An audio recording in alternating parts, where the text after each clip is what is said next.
Article 7, Section 3.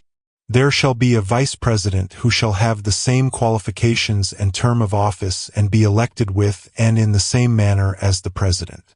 He may be removed from office in the same manner as the President. The Vice President may be appointed as a member of the Cabinet. Such appointment requires no confirmation, asked more than 2 times. Section 4. The President and the Vice President shall be elected by direct vote of the people for a term of 6 years, which shall begin at noon on the 30th day of June next following the day of the election, and shall end at noon of the same date 6 years thereafter. The President shall not be eligible for any re-election. No person who has succeeded as President and has served as such for more than 4 years shall be qualified for election to the same office at any time. No Vice President shall serve for more than 2 consecutive terms. Voluntary renunciation of the office for any length of time shall not be considered as an interruption in the continuity of the service for the full term for which he was elected. Unless otherwise provided by law, the regular election for President and Vice President shall be held on the 2nd Monday of May. The returns of every election for President and Vice President, duly certified by the Board of Canvassers of each province or city, shall be transmitted to the Congress, directed to the President of the Senate. Upon receipt of the certificates of canvass, the President of the Senate shall, not later than 30 days after the day of the election, open all certificates in the presence of the Senate and the House of Representatives in joint public session, and the Congress, upon determination of the authenticity and due execution thereof in the manner provided by law, canvass the votes.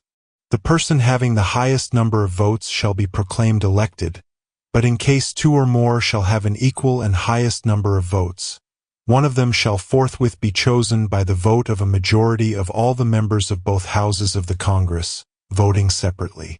The Congress shall promulgate its rules for the canvassing of the certificates. The Supreme Court, sitting en banc, shall be the sole judge of all contests relating to the election, returns, and qualifications of the President or Vice President, and may promulgate its rules for the purpose. Asked more than 5 times. Section 13. The President, Vice President, the members of the Cabinet, and their deputies or assistants shall not, unless otherwise provided in this Constitution, hold any other office or employment during their tenure. They shall not, during said tenure, directly or indirectly practice any other profession, participate in any business, or be financially interested in any contract with, or in any franchise or special privilege granted by the government or any subdivision, agency, or instrumentality thereof, including government-owned or controlled corporations or their subsidiaries. They shall strictly avoid conflict of interest in the conduct of their office. The spouse and relatives by consanguinity or affinity within the 4th civil degree of the President shall not during his tenure be appointed as members of the constitutional commissions, or the office of the Ombudsman, or as secretaries, undersecretaries, chairmen, or heads of bureaus or offices, including government-owned or controlled corporations and their subsidiaries. Asked more than 5 times. Section 15. 2 months immediately before the next presidential elections and up to the end of his term, a president or acting president shall not make appointments, except temporary appointments to executive positions when continued vacancies therein will prejudice public service or endanger public safety. Asked more than 2 times. Section 16. The President shall nominate and, with the consent of the Commission on Appointments, appoint the heads of the executive departments, ambassadors, other public ministers and consuls, or officers of the armed forces from the rank of colonel or naval captain, and other officers whose appointments are vested in him in this Constitution. He shall also appoint all other officers of the government whose appointments are not otherwise provided for by law, and those whom he may be authorized by law to appoint. The Congress may, by law, vest the appointment of other officers lower in rank in the President alone, in the courts, or in the heads of departments, agencies, commissions, or boards. The President shall have the power to make appointments during the recess of the Congress, whether voluntary or compulsory, but such appointments shall be effective only until after disapproval by the Commission on Appointments or until the next adjournment of the Congress. Asked more than 5 times.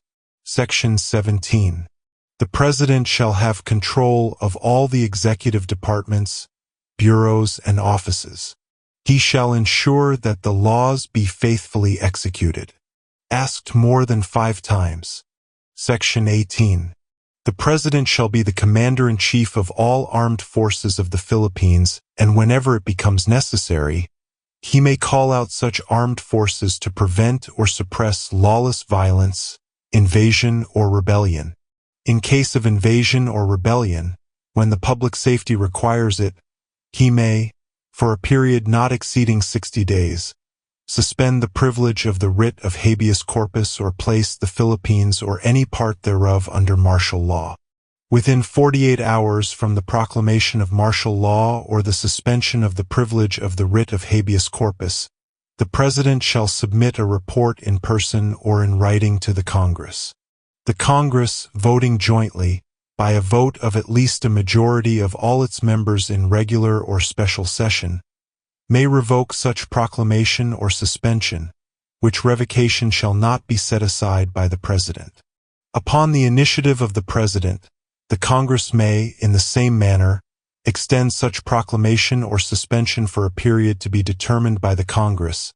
If the invasion or rebellion shall persist and public safety requires it, the Congress, if not in session, shall, within 24 hours following such proclamation or suspension, convene in accordance with its rules without any need of a call. The Supreme Court may review, in an appropriate proceeding filed by any citizen, the sufficiency of the factual basis of the proclamation of martial law or the suspension of the privilege of the writ or the extension thereof, and must promulgate its decision thereon within 30 days from its filing. A state of martial law does not suspend the operation of the Constitution, nor supplant the functioning of the civil courts or legislative assemblies, nor authorize the conferment of jurisdiction on military courts and agencies over civilians where civil courts are able to function, nor automatically suspend the privilege of the writ. The suspension of the privilege of the writ shall apply only to persons judicially charged for rebellion or offenses inherent in or directly connected with the invasion. During the suspension of the privilege of the writ, any person thus arrested or detained shall be judicially charged within 3 days. Otherwise he shall be released. Asked more than 10 times. Section 19. Except in cases of impeachment, or as otherwise provided in this Constitution, the President may grant reprieves, commutations, and pardons, and remit fines and forfeitures. After conviction by final judgment, he shall also have the power to grant amnesty with the concurrence of a majority of all the members of the Congress. Asked more than 10 times. Section 20. The President may contract or guarantee foreign loans on behalf of the Republic of the Philippines with the prior concurrence of the Monetary Board, and subject to such limitations as may be provided by law.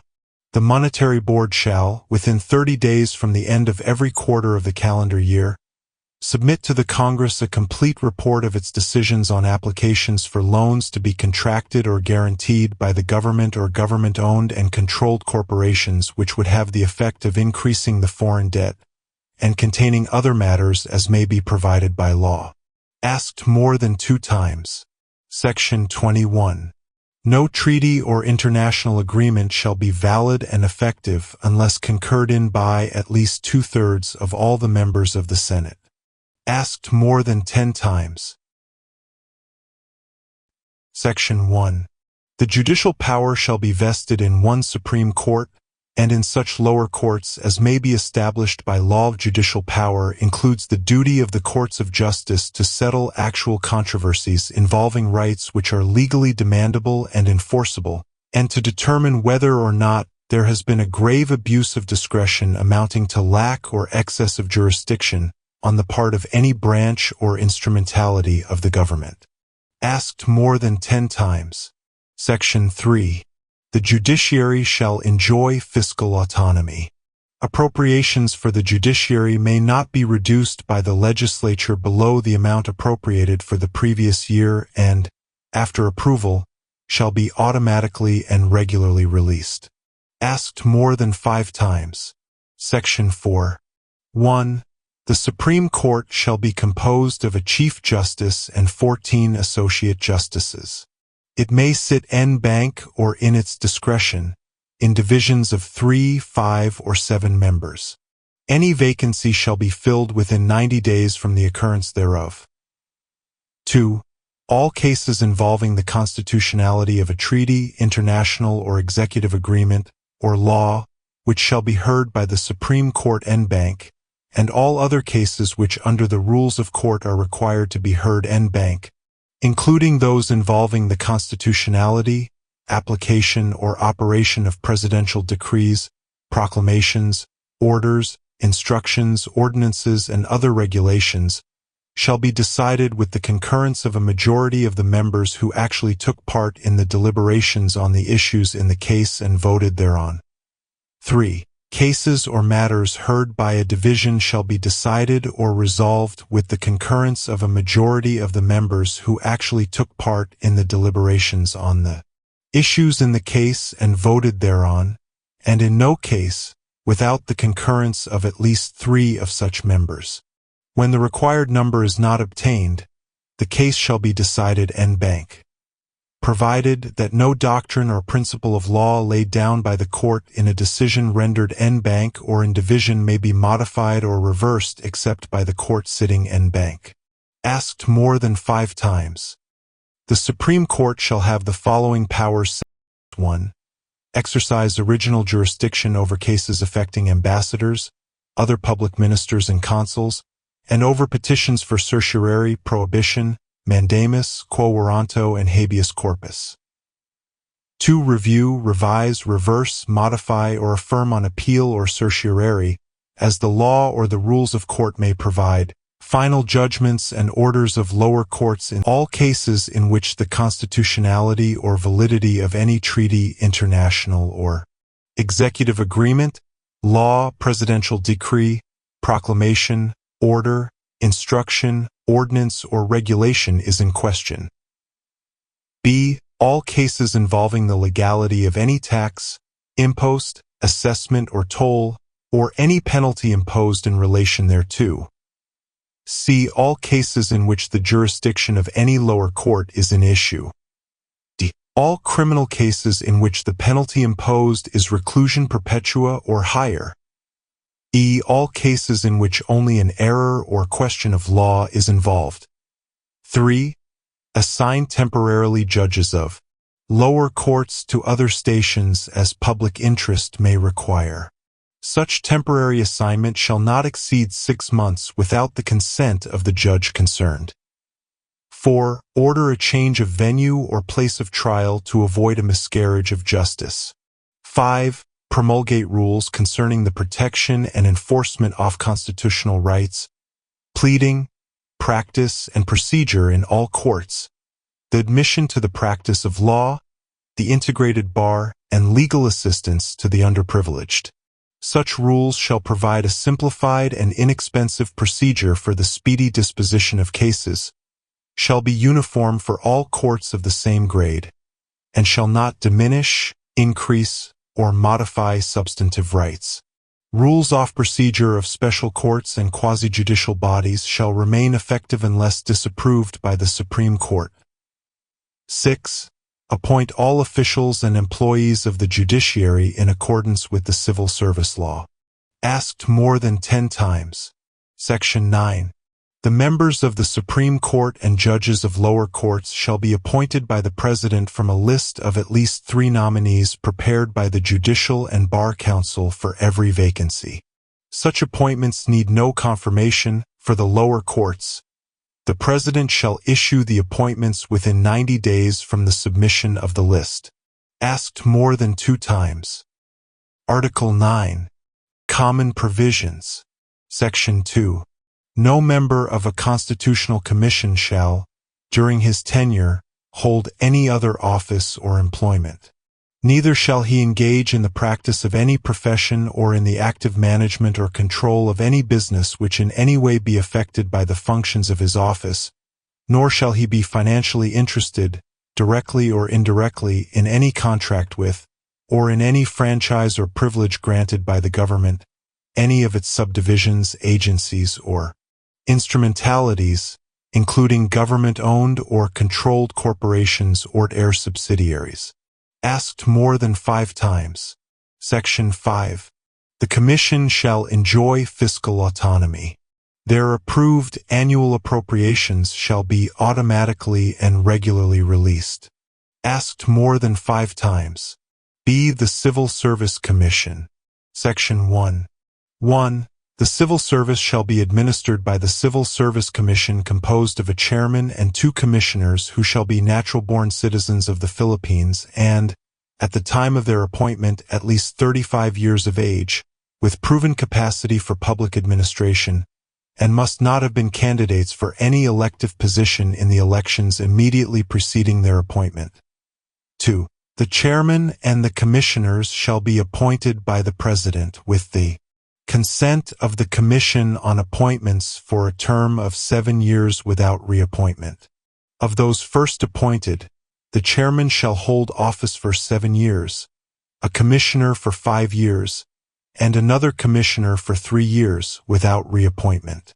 Appointment to any vacancy shall be only for the unexpired term of the predecessor. In no case shall any member be appointed or designated in a temporary or acting capacity. Asked more than 5 times. Section 5. The Congress shall provide for the standardization of compensation of government officials and employees, including those in government-owned or controlled corporations with original charters, taking into account the nature of the responsibilities pertaining to and the qualifications required for their positions. Asked more than 2 times. Section 7. No elective official shall be eligible for appointment or designation in any capacity to any public office or position during his tenure, unless otherwise allowed by law or by the primary functions of his position. No appointive official shall hold any other office or employment in the government or any subdivision, agency, or instrumentality thereof, including government-owned or controlled corporations or their subsidiaries. Asked more than 5 times. C. The Commission on Elections. Section 1. 1. There shall be a commission on elections composed of a chairman and 6 commissioners who shall be natural-born citizens of the Philippines and, at the time of their appointment, at least 35 years of age, holders of a college degree, and must not have been candidates for any elective position in the immediately preceding elections. However, a majority thereof, including the chairman, shall be members of the Philippine Bar who have been engaged in the practice of law for at least 10 years. 2. The chairman and the commissioners shall be appointed by the President with the consent of the Commission on Appointments for a term of 7 years without reappointment. Of those first appointed, 3 members shall hold office for 7 years, 2 members for 5 years, and the last members for 3 years without reappointment. Appointment to any vacancy shall be only for the unexpired term of the predecessor. In no case shall any member be appointed or designated in a temporary or acting capacity. Asked more than 10 times. Section 2. The Commission on Elections shall exercise the following powers and functions. 1. Enforce and administer all laws and regulations relative to the conduct of an election, plebiscite, initiative, referendum, and recall. 2. Exercise exclusive original jurisdiction over all contests relating to the elections, returns, and qualifications of all elective regional, provincial, and city officials, and appellate jurisdiction over all contests involving elective municipal officials decided by trial courts of general jurisdiction, or involving elective barangay officials decided by trial courts of limited jurisdiction. Decisions, final orders, or rulings of the Commission on Election contests involving elective municipal and barangay offices shall be final, executory, and not appealable.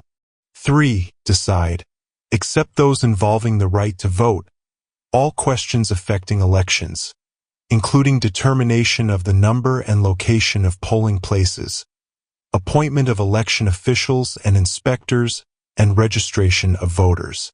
4. Deputize, with the concurrence of the President, law enforcement agencies and instrumentalities of the government, including the armed forces of the Philippines, for the exclusive purpose of ensuring free, orderly, honest, peaceful, and credible elections.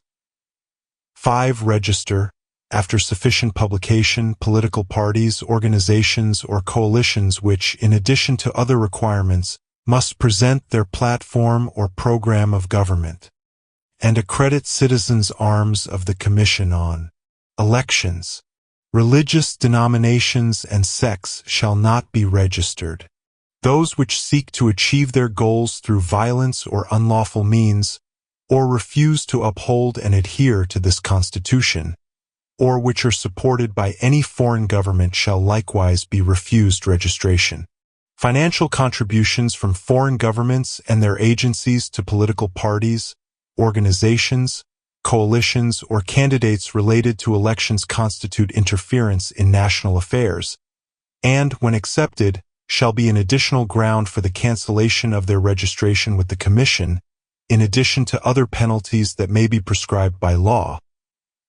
6. File, upon a verified complaint, or on its own initiative, petitions in court for inclusion or exclusion of voters. Investigate and, where appropriate, prosecute cases of violations of election laws, including acts or omissions constituting election frauds, offenses, and malpractices. 7. Recommend to the Congress effective measures to minimize election spending, including limitation of places where propaganda materials shall be posted, and to prevent and penalize all forms of election frauds, offenses, malpractices, and nuisance candidacies. 8. Recommend to the President the removal of any officer or employee it has deputized, or the imposition of any other disciplinary action for violation or disregard of, or disobedience to its directive, order, or decision. 9. Submit to the President and the Congress a comprehensive report on the conduct of each election, plebiscite, initiative, referendum, or recall, asked more than 10 times. Section 3. The Commission on Elections may sit en banc or in 2 divisions and shall promulgate its rules of procedure in order to expedite disposition of election cases, including pre-proclamation controversies.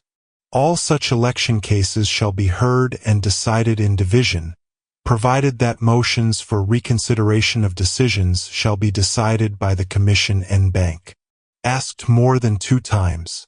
Section 5. No pardon, amnesty, parole, or suspension of sentence for violation of election laws, rules, and regulations shall be granted by the President without the favorable recommendation of the Commission, asked more than 5 times.